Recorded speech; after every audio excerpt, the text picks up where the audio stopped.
Hi everybody, welcome to the inaugural edition of the Bytes with Bytes, a monthly recap of all the stories of July. Obviously, like every tech piece of information at the moment, it has to center around AI. We started off with the King's speech, where it was conspicuously absent. That started a whole load of kind of question marks about what does this really mean under a Labour government? And obviously we started to see some of these things come to fruit towards the back end of July, where AI funding programs suddenly started to be pulled back, which puts a lot of pressure on startups, scale-ups, and that innovation piece within the UK technology scene. Towards the tail end of July, we saw wobbles in the global stock markets.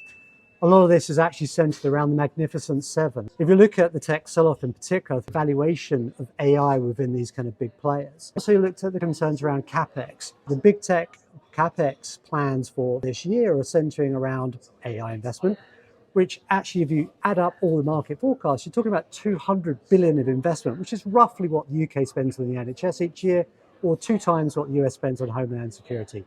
It's a big number. And finally, competition.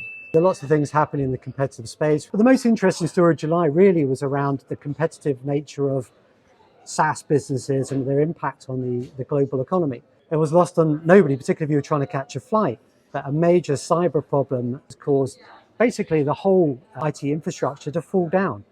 That's prompted a lot of concerns around the fact that there is a dominance and also a reliance on only a single vendor or potentially 2 vendors.